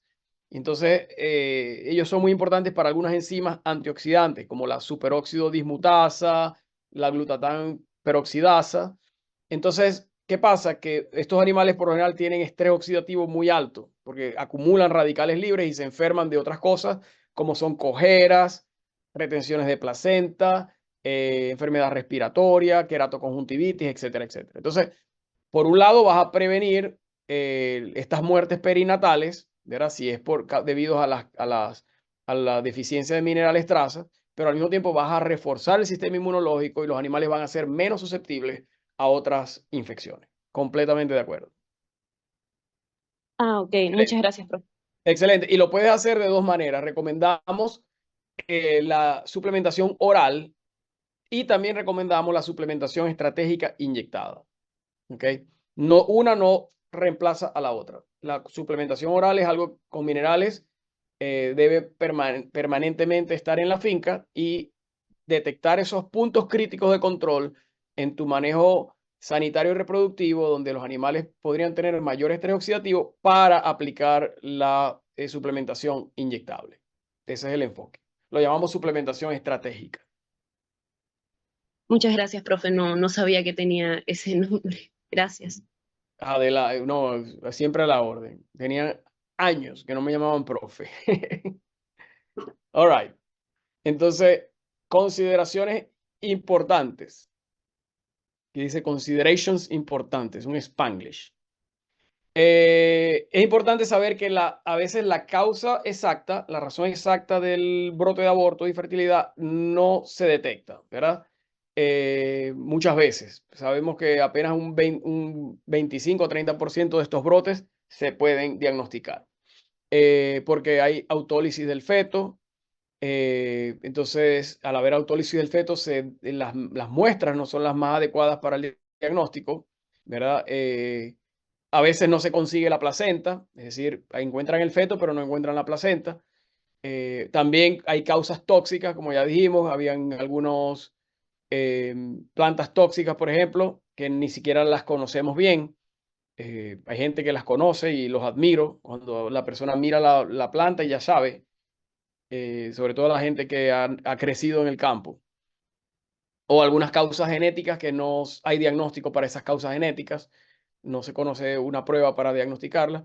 O, como les digo, no hay procedimientos de rutina para algunos patógenos. En este momento, en la Universidad de Georgia, tenemos un proyecto que se llama Descubriendo lo Desconocido. Ese proyecto lo estamos haciendo con los ganaderos de Georgia, con la Asociación de Ganaderos, en donde ellos nos financiaron que cada brote de aborto o de enfermedad respiratoria que tengamos, tenemos rienda suelta para hacer análisis de secuenciación, es decir, de secuenciación tanto del viroma como del bacterioma, es decir, para descubrir lo desconocido, porque sabemos que es difícil diagnosticar abortos. Entonces, cuando tengamos abortos, que hagamos las pruebas de rutina y no salga ningún agente, como es lo más común, el 70% de los casos, vamos a aplicar estas pruebas de secuenciación para descubrir nuevos agentes infecciosos que pudieran estar involucrados al aborto y sencillamente no se han descubierto. Es un proyecto muy lindo que tenemos ahorita. Lamentablemente no hemos procesado el primer brote, pero estamos pendientes. En el diagnóstico del aborto, primero se debe estudiar la historia. El examen de las vacas es el paso número 2. Las vacas que abortaron se van a chequear. Las muestras que van a tomar es muy importante. El envío y las pruebas que se van a realizar. Vamos a estar hablando de los resultados, ya lo hemos hablado. Es muy bajo el porcentaje de estos abortos que se diagnostica. Cómo interpretar esos resultados, los resultados que llegan del laboratorio y cuáles serían las recomendaciones para la prevención y el control. Esos son los 6 pasos importantes en la investigación del aborto, es decir, y de la infertilidad. La historia, el chequeo de las vacas que han abortado y obviamente aislamiento de esas vacas, las muestras que vamos a tomar de esas vacas, las pruebas que se van a realizar, los resultados, cómo los vamos a interpretar y qué recomendaciones vamos a hacer en la finca. Aun cuando ustedes no diagnostiquen el aborto específicamente, es importante seguir estos pasos porque las medidas de manejo que ustedes apliquen son generales y las medidas de manejo son para prevenir que ese brote de aborto se siga diseminando y más vacas sigan abortando. Ustedes van a tomar medidas de manejo para prevenir que el aborto siga incrementando. Esta es una planillita que normalmente utilizamos los abortos. Una planilla muy sencilla, se las puedo enviar en PDF, pero está en inglés. Les recomiendo que ustedes creen su propia planillita, pero pueden copiar este modelo donde básicamente tiene la información del dueño sobre el aborto, ¿verdad? La información del aborto, si ustedes encontraron algunas lesiones macro, si hicieron la necropsia a nivel de campo, lesiones en el feto o lesiones en la placenta. Luego aquí van a llenar qué tejidos van a tomar, ¿verdad? Si van a tener muestras frescas y muestras fijadas. Tenemos tejidos frescos, tejidos fijados. Y algunos tejidos los pueden colocar refrigerados, ¿ok? Entonces, no congelen los tejidos. Cuando ustedes congelan los tejidos, van a dañar los tejidos. ¿verdad? Ya no sirven para histopatología, pero se pueden congelar algunos pedazos de tejido para hacer, por ejemplo, la secuenciación que les estoy mencionando. O lo pueden hacer en fresco también.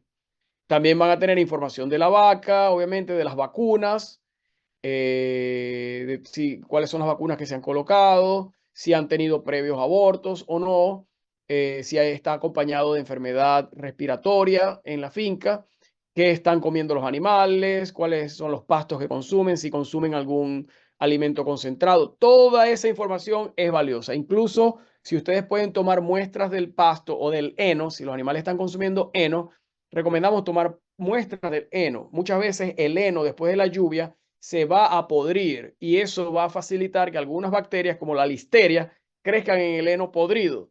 Y tomando muestra de heno, ustedes podrían también tener una herramienta adicional para el diagnóstico. ¿Okay? Van a colocar información de cuántos abortos se han presentado por semana, por meses, en 6 meses, en qué trimestre de la gestación es el aborto. Toda la información que ustedes pueden colocar, si han tenido becerros débiles, con signos clínicos de enfermedad congénita, si son mortinatos, malformados, etcétera, etcétera. También información sobre si es inseminación artificial, monta natural. Parece mentira, parece tonto a veces tener la información escrita, pero esto les va a permitir a ustedes, con toda la información, pensar y cuando tengan los resultados del laboratorio, poder establecer una relación con el manejo de la finca y poder tomar medidas que puedan ayudar a prevenir que otros brotes se presenten. Entonces, en la historia, esto es simplemente un resumen. La ocurrencia, si es esporádica, si es en tormenta, ¿verdad? Todos los abortos deben ser investigados. El manejo de la finca, ya hemos hablado de esto, si es monta natural, inseminación, vacunas, etc. ¿Qué signos clínicos se han presentado? Si hay enfermedad respiratoria también en la finca, ¿verdad? Ya hemos hablado de esto, si es esporádica, si es epidémica o en tormenta. La bioseguridad, muy importante, que ustedes investiguen cómo están tomando en cuenta la bioseguridad dentro de la finca, si es un rebaño cerrado o abierto. Si hay perros, por experiencia les puedo decir, recuerdo en Venezuela, cuando iba a las fincas en Venezuela, en algunas fincas siempre hacíamos el chiste, habían más perros que vacas. Entonces, ese contacto de perros con vacas no es una buena asociación por el tema de la neóspora. Les coloco esta foto también. Es difícil lograr que no haya contacto con la vida salvaje, con los venados, y ellos pueden ser diseminadores de la diarrea viral bovina, por ejemplo. Entonces, ¿cómo es la bioseguridad? Tú compras las novillas de tu finca y los toros, o ustedes crían las novillas en el reemplazo dentro de la misma finca. Si se compran animales de otra finca, eso se llama rebaño abierto. Si crías tu propio reemplazo, tus toros y tus novillas, es un rebaño cerrado. Y por supuesto, hay mejor bioseguridad. Hay que probar los toros. Cuando se compran los toros, háganles pruebas de leptospira, de diarrea viral bovina, tricomonas, campylobacter. Hablando de bioseguridad, esto fue un brote Recording stopped. Tuvimos acá en Georgia, de Neospora caninum. Resulta que en esta finca, fíjense, los dueños vieron que había muchos cerdos salvajes, ¿verdad? Recording in progress. Esos serían jabalíes, ¿verdad? O cerdos salvajes. Y ellos contrataron a unos cazadores para que los mataran. Y ellos mataron a los cerdos, pero el problema fue que dejaron las carcasas tiradas allí. Y entonces, estos no son fotos reales, obviamente. Si hubiésemos sabido esto, hubiéramos reportado esto. Pero dejaron las carcasas y entonces los perros vinieron y se comieron, los coyotes se comieron las carcasas de los cerdos y diseminaron esos cysts o quistes de neospora en el maíz. Y luego ahí en esa finca cortan el maíz y se lo dan a las vacas. Y se presentó un aborto. 92 abortos abortaron, 92 abortos de 1.700 vacas preñadas, es decir, 5% de abortos en tan solo 3 semanas. Eso se considera prácticamente una tormenta de aborto. Se tomaron muestras de la placenta y del feto y se reportó la neospora. Esto fue lo que se encontró. Fíjense acá. el quiste de neospora en los tejidos fetales. Entonces fue causado por neospora. Entonces la bioseguridad es muy importante. ¿Cómo estamos cuidando que estos agentes infecciosos entren o no a la finca? Fíjense, este es el ciclo de la neospora, que no se los había mencionado dentro de los agentes infecciosos que hablamos inicialmente. Para resumirles, les voy a hablar acá de lo que ocurrió. ¿Qué pasaba? Estaban los cerdos muertos, ¿verdad? Entonces vinieron los coyotes, se comieron los cerdos y los coyotes, entonces básicamente contaminaron la ración de las vacas. Cortaron el maíz, se lo dieron a las vacas y las vacas entonces van a tener tres opciones. Ellos van a abortar o ellos van a tener el nacimiento de un ternero que es persistentemente infectado. Déjenme mover aquí la gráfica porque yo creo que ustedes no la pueden ver completo. A ver. Sí, pueden nacer completamente seropositivas, ¿verdad? Sanas, completamente sanos, o pueden nacer persistentemente infectados, o pueden nacer, o pueden abortar las vacas con neospora. Y básicamente la que es persistentemente infectada es una novilla que si se queda en la finca va a continuar el ciclo de producción de terneros que van a ser persistentemente infectados o abortados o nacidos normalmente con seropositivo. También se chequea la vacunación dentro de la finca. Cuando tenemos un brote de aborto, tenemos que investigar cuál vacuna se ha colocado, primero si están vacunando o no están vacunando y qué vacuna colocan. Las vacunas pueden ser virus vivo, que aquí lo ven como MLV, Modified Live Virus, ¿okay? Son los virus vivos modificados, o kill virus, virus muerto. En Venezuela hay vacunas a virus muerto. Creo que la única es, hay Cattle Master, que tiene el IBR, que es un virus termosensible, a pesar de que es virus vivo, pero una vez que lo inyectan, él se atenúa dentro de la vaca. Pero no hay las vacunas de virus vivo de diarrea viral bovina que tenemos acá en Estados Unidos. Estas son los dos tipos, se las menciono simplemente. Las de virus muerto, como Cattle Master, que ustedes la tienen allá, y esta es, por ejemplo, una virus vivo, ¿verdad? Este era muerto, perdón. Y este es vivo, que sería, por ejemplo, Express 5, Bobby Shield, es otra. ¿Ok? No voy a hacer énfasis en esto, simplemente deben evaluar si están vacunando o no en la finca. Otra cosa importante, obviamente, si no están vacunando en la finca contra estas enfermedades, se debe iniciar un programa de vacunación. Otro aspecto importante es pensar o analizar si el aborto está relacionado a la vacunación. Eso se puede ocurrir también. Recuerdo que en el año 2020, en enero del 2020, me llamó un colega. Yo estaba en ese momento viajando y me dijo lo siguiente. Él me dijo, hoy acabamos de vacunar y la compañía que vino a vacunar, un laboratorio, nos tocaba vacunar contra leptospira y nos dimos cuenta al final de la vacunación que colocaron leptospira, la vacuna de leptospira que contiene el virus vivo modificado en Colombia. ¿Ok? Como pueden ver, estas vacunas, todas estas vacunas contienen, bueno, en este caso no, pero pueden contener los virus y las bacterias juntos. Es decir, viene el leptospira con los virus. Entonces, ellos necesitaban que vacunaran contra leptospira y se equivocaron y le dieron un virus vivo modificado por no leer la etiqueta. Por eso siempre les recomiendo a todos los estudiantes y a los colegas que así no les dé pena, así estemos frente al ganadero. Cuando vamos a vacunar, hay que leer la etiqueta. La etiqueta es para leerla. Cuando uno no lee la etiqueta por pena, para que no vaya a decir el ganadero que yo no sé, que yo no conozco la vacuna, ocurren estos problemas, porque normalmente o se pueden equivocar en comprar la vacuna equivocada, o también puede ocurrir que los laboratorios cambien el producto. Es decir, antes la vacuna, por decir algo, era subcutánea, ahora la recomiendan intramuscular. Siempre hay que leer la etiqueta. Pues en esta finca no leyeron la etiqueta y le dieron virus vivo modificado a vacas que nunca habían visto este virus. Entonces la pregunta de mi colega fue, Doc, ¿tú crees que las vacas van a abortar? Y yo le dije, bueno, te voy a hablar rapidito. Me recuerdo que estaba montado en el avión, porque ya se va a cortar aquí la internet. Sí van a abortar, le dije. Te van a abortar las vacas, solamente que es cuestión de días. Y así fue.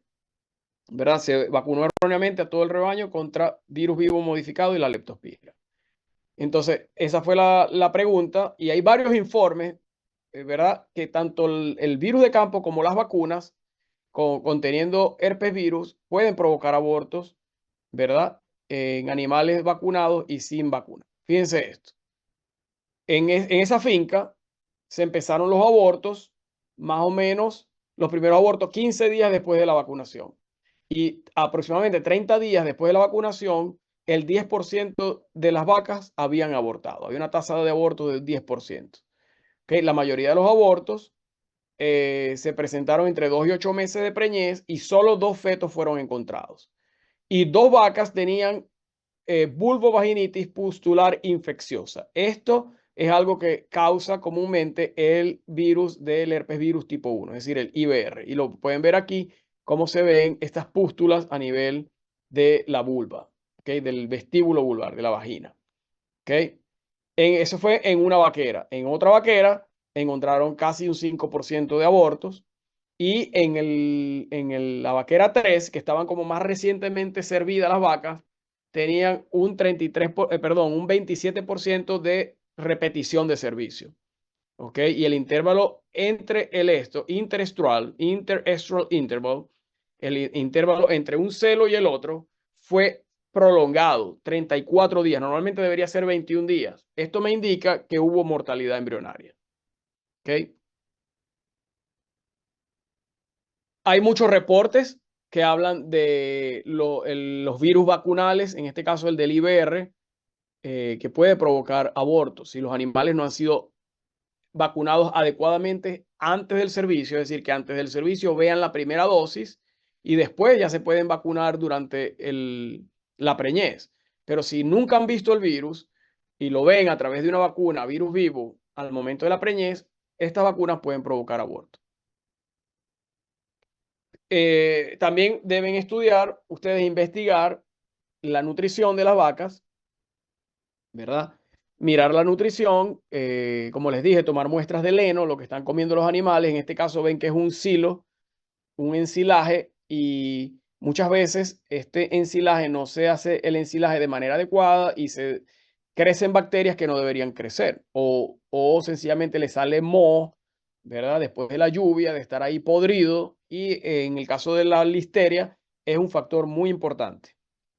Ya hablamos de leptospira, ¿verdad? Evaluar las condiciones climáticas en la finca. Esto les quería mencionar. Ese otro agente infeccioso, la listeriosis, la listeria, y se llama Listeria monocytogenes. Esta listeria se llama monocitógenes porque ella vive dentro de los monocitos. Aquí vemos un monocito en microscopía electrónica y vemos la listeria dentro del monocito.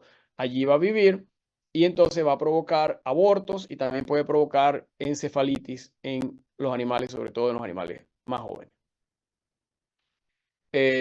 A nivel del aborto pueden observar ustedes una placentitis y también a nivel del hígado fetal van a encontrar este tipo de lesiones que se observan también en IBR, que son unas, lo que llaman ping-pong, unos focos de necrosis pequeñitos, como de puntitos, un puntillado que se observa mucho en IBR también, en el hígado de un feto que ha muerto por IBR. Ya hablamos de esto un poco, de qué etapa de gestación se está produciendo el aborto dentro de la historia que ustedes están investigando, si se hizo, si tienen las fechas de servicio o la estadía del toro con las vacas.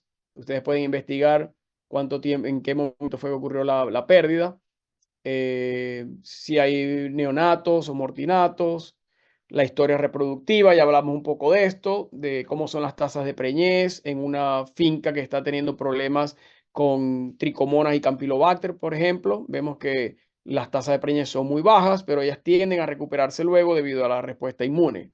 Son importantes estos aspectos en la manera que ustedes le pregunten a la gente sobre la historia reproductiva de la finca.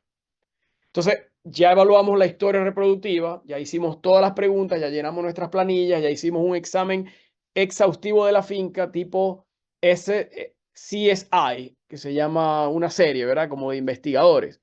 Así van a convertirse ustedes en unos investigadores del brote. Luego van a tomar las vacas que abortaron y van a ver los signos clínicos, ¿verdad? Van a evaluar, van a ir a la finca y van a evaluar las vacas. Como les digo, aquí en este caso el colega evaluó las vacas abortadas y encontró muchas pústulas a nivel de la vagina. ¿Ok?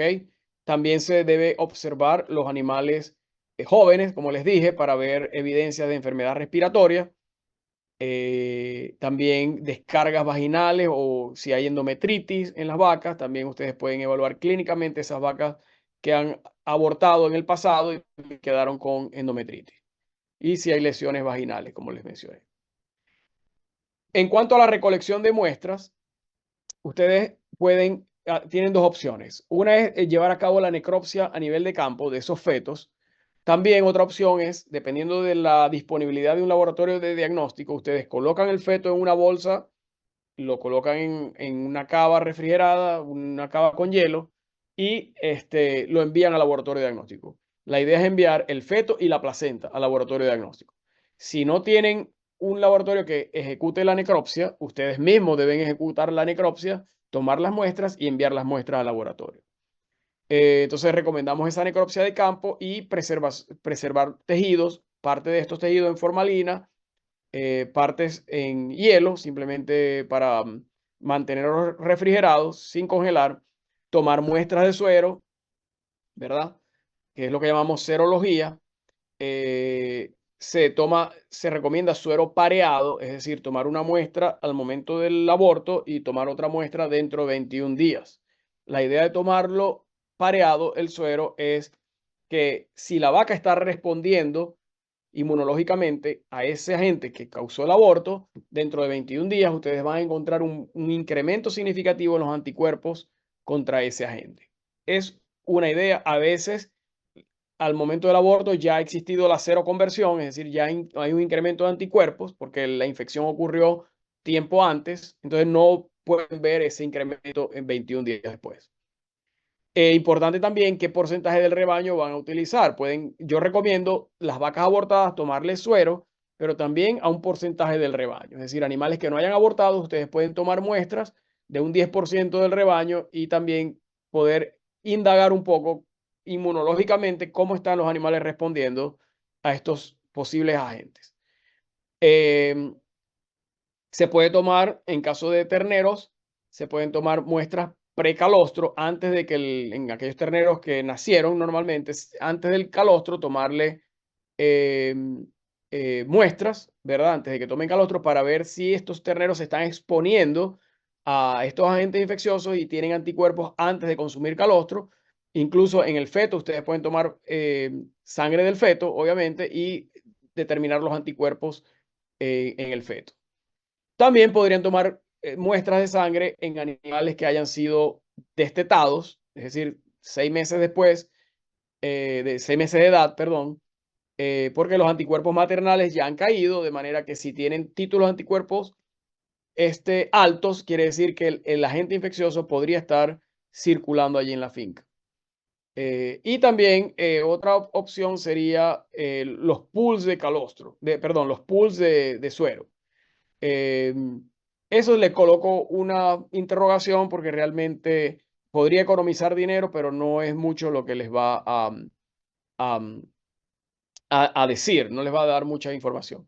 Lo que sí recomiendo yo son los pools de sangre para hacer, por ejemplo, diarrea viral bovina, para determinar a través de PCR el virus de la diarrea viral bovina. Se toman, por ejemplo, se hacen pools de 20 animales de sueros. Ustedes conservan el suero y si el pool es positivo a diarrea viral bovina, ustedes tendrían que identificar cada uno para ver cuál fue el animal que es PI, para determinar la presencia del virus. Podrían ahorrar dinero de esa manera. Muestras adicionales serían orina, raspado vaginal o prepucial. No raspado prepucial, pero en vagina se habla, sí, es como como con una pipeta, se hace como un raspado, pero se va absorbiendo el fluido vaginal. Y la piel de la oreja también en los terneritos. Pueden mandar la piel de la oreja para hacer pruebas de ELISA o de inmunohistoquímica. El transporte al laboratorio debe ser lo antes posible. Estas son las muestras que les mencionaba que se pueden tomar. La oreja en el ternero se toma una muesca, como se observa en la foto, muestras de orina, muestras de sangre, etc. Como les dije, la placenta y el feto es lo más importante que se debe tomar. Esa es la mejor oportunidad para el diagnóstico. Y con respecto al suero de la madre, no se recomienda mezclar varios abortos. O sea, cada aborto es un individuo. Cuando yo hablo de pools, me refiero más en animales jóvenes, tomar muestras para el diagnóstico de diarrea viral bovina, por ejemplo. Se hacen pools de 20 y el pool que salga positivo, o sea, si usted va a probar 100 animales, hace 5 pools de 20, se hace PCR, está pagando solamente 5 muestras. Si un pool sale positivo, entonces ahí sí se tienen que probar cada uno de los sueros, pero no para los abortos. En el caso de abortos, no se hacen pool de muestras. Para la necropsia de campo tiene que ser aséptico, ¿verdad? Ya hablamos de todos los órganos fetales que se deben tomar: abomazo, pulmón, hígado, riñón, en especial los órganos linfoides, los riñones, los pulmones. Son los órganos más importantes, los linfoides, porque allí van a estar muchas veces concentrados los agentes infecciosos en los órganos linfoides. Como les hablaba, para sangre fetal pueden tomar corazón o decapitación. ¿Qué buscamos? En el caso de la placenta, buscamos placentitis, necrosis de los cotiledones, ¿verdad? En el feto, pequeños cambios con significancia, o sea, muchas veces a nivel de campo no se ve nada en el feto. Al menos que el feto haya estado retenido por muchos días, se observa entonces una autólisis. Esa autólisis puede enmascarar las lesiones muchas veces. Ya les hablé de la tinción de hemoglobina que pueden encontrar a nivel fetal. Y obviamente el daño del feto va a determinar el resultado. ¿Okay? Hablamos también de estos focos de necrosis que se encuentran en el hígado y en los riñones, en Listeria y IBR. Acá les presento una tabla con las lesiones macro más importantes que ustedes van a encontrar en los diferentes agentes infecciosos. No voy a hacer énfasis en esto, les dejo la tabla para que ustedes la puedan revisar y memorizar, si es posible, que ustedes están en formación y es importante que ustedes recuerden esto. Pero algunas de las cosas que van a encontrar, por ejemplo, en el caso de diarrea viral bovina, es una hipoplasia cerebelar. Esto es un signo que es patognomónico, una lesión patognomónica que se presenta en la diarrea viral bovina, que es el cerebelo está poco desarrollado en el feto. O en el caso de la necrosis multifocal del hígado, también, como les había mencionado, en caso de listeria e IBR la van a encontrar. Pero les dejo la tabla para que la revisen. Y en cuanto a lesiones microscópicas, también hay esta tabla, ustedes la pueden leer más con calma y de esta manera instruirse un poco más sobre la patología. En cuanto a las pruebas de diagnóstico, ya casi estamos terminando, serían obviamente cultivo de placenta, feto, tejidos fetales, líquido uterino. PCR es el caballo de batalla en la actualidad y estas serían las dos pruebas que más se realizan a nivel de los laboratorios de diagnóstico: el PCR y la prueba de Antigen Capture ELISA, o sea, el antígeno la prueba de captura de antígenos. Yo sé que la tienen en Venezuela también. Estoy consciente de que la han llevado de IDEX, ¿verdad? La doctora Pérez Gil, ¿verdad? Estuve hablando con el doctor Paiva, que es muy amigo mío, y él es venezolano también. Estas pruebas están en Venezuela. Y por supuesto el PCR es una prueba sencilla que requiere cierta técnica y el equipo, pero una vez que tienes los primers, los cebadores adecuados, se puede llevar a cabo. Esas son las dos pruebas que más se realizan. El cultivo ya casi nadie utiliza a nivel de campo en los laboratorios, aislamiento como tal. Nosotros todavía lo hacemos en nuestro laboratorio de diagnóstico, pero más que todo PCR y prueba de captura de antígenos son las que más se realizan. Serología obviamente te puede dar algunas indicaciones de lo que está ocurriendo, pero no siempre te va a dar un diagnóstico definitivo. Mi laboratorio no es un laboratorio de diagnóstico. Algunas de estas pruebas nosotros las realizamos, pero para investigación. Cuando hay estos brotes de aborto, enviamos al laboratorio de diagnóstico de la universidad. Este es mi equipo de investigación, una representación de mi equipo que se llama Gravit, que es un equipo que se basa en el Group for Reproduction in Animals, el grupo para la reproducción animal, vacunas y enfermedades infecciosas. Y bueno, ahí simplemente estábamos haciendo un experimento y dijimos, vamos a hacer una foto bonita, todos como si estuviéramos trabajando, en vez de estar fastidiando y echando chistes.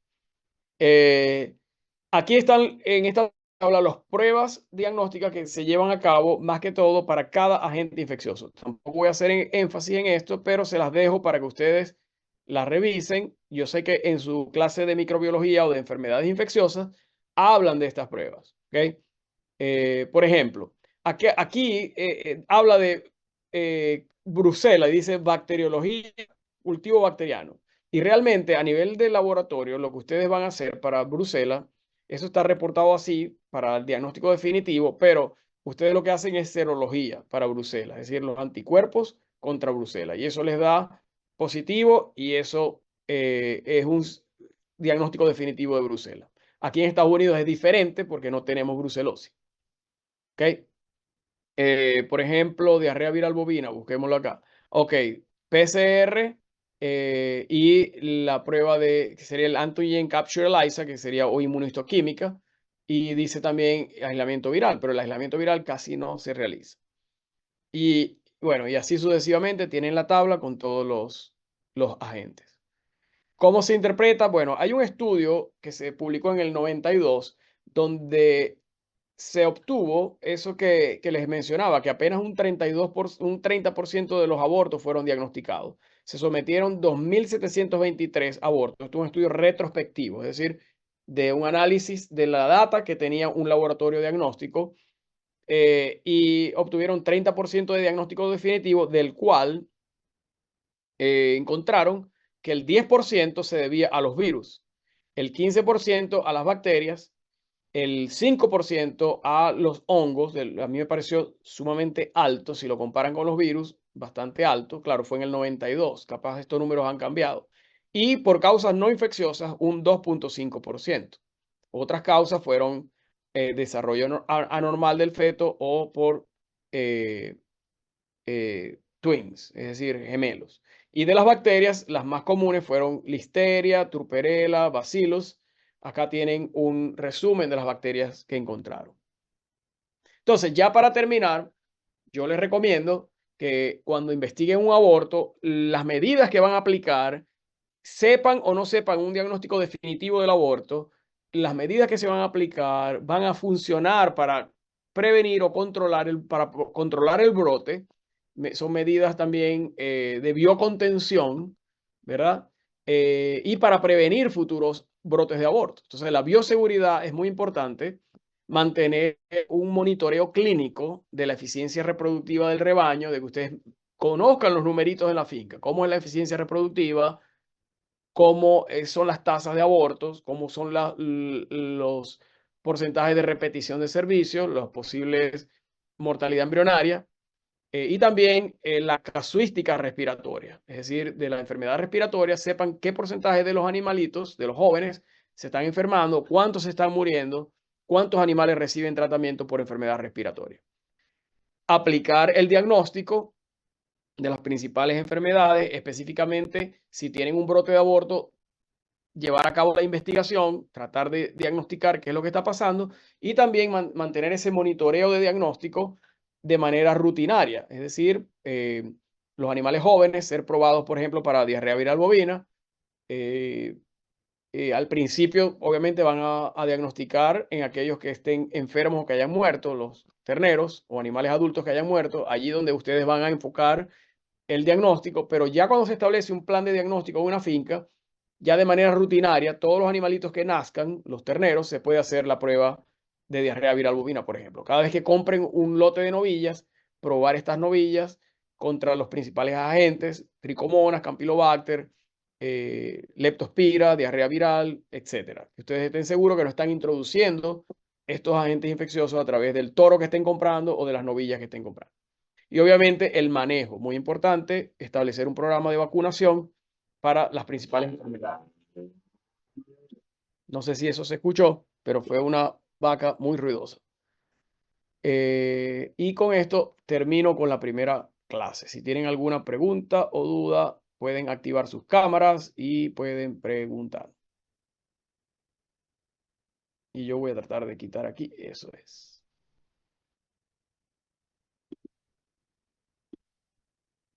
Doctor Juan Carlos, si quiere añadir algo. Decio, Juan Carlos, por Eh, favor.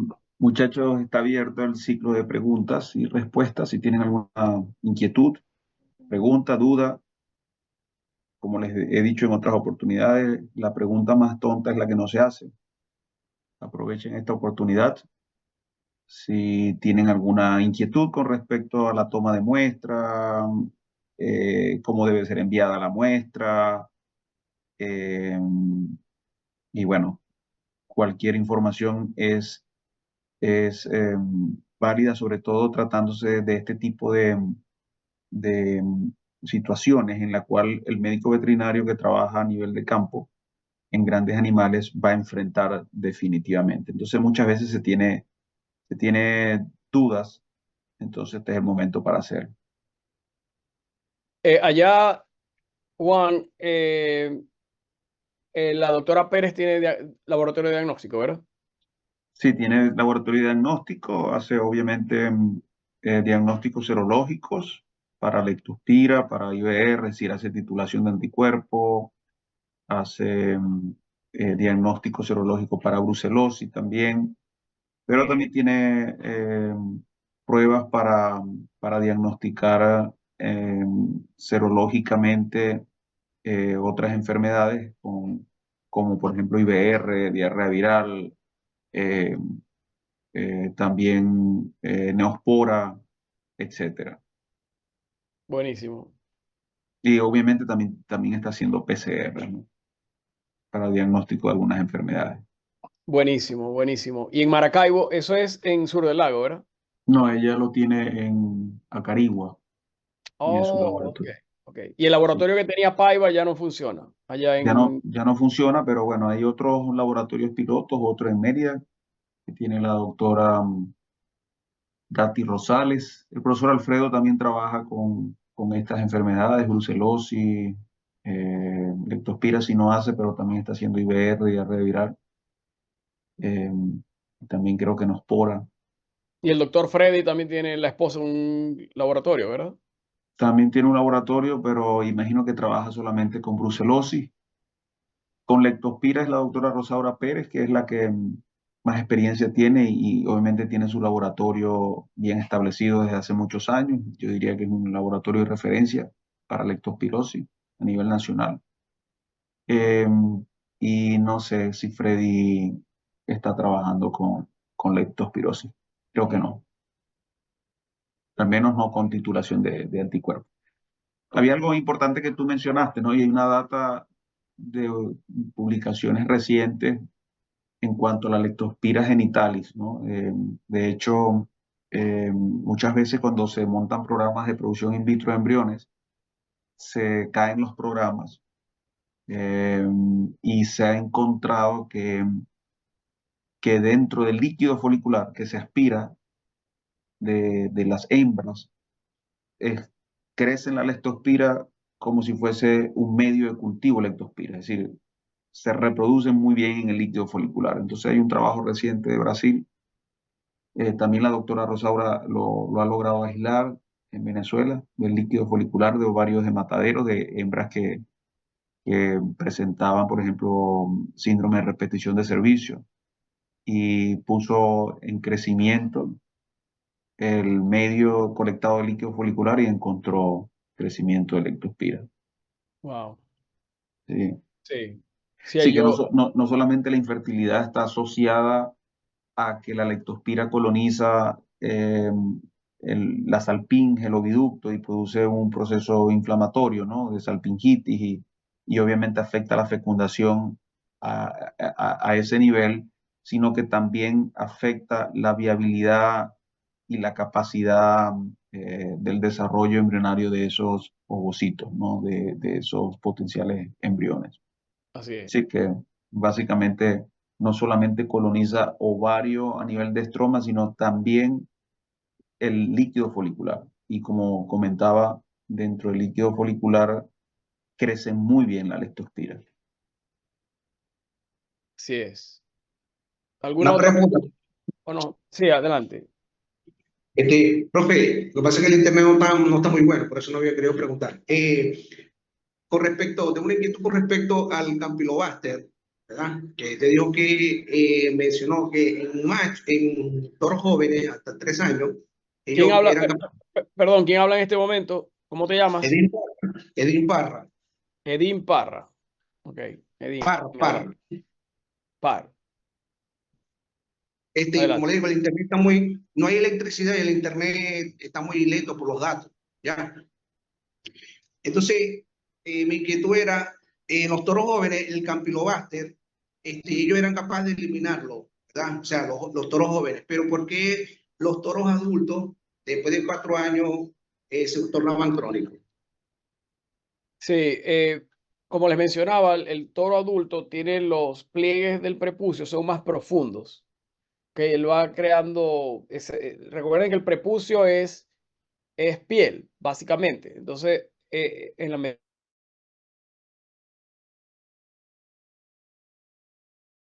esos pliegues más profundos, mayor cantidad de prepucio. Entonces eso crea un ambiente microaerofílico para que en el caso de la tricomona y el campylobacter se alojen allí y crezcan y obviamente van a persistir por más tiempo. O sea, es una cuestión de ambiente microaerofílico en los animales adultos.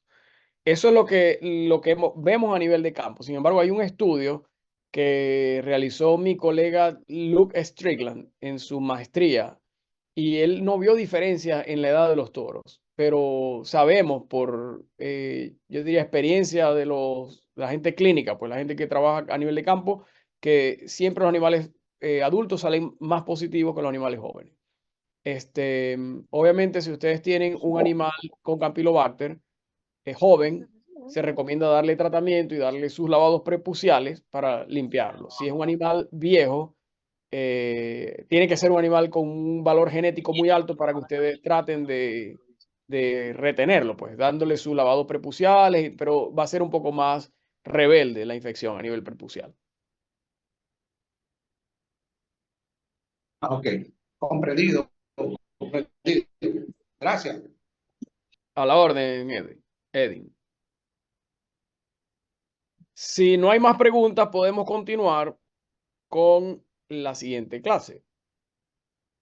Estamos sobre la hora, pero bueno, vamos a tratar de, muchachos, de hacer la clase. Yo sé que tienen almuerzo, ¿verdad?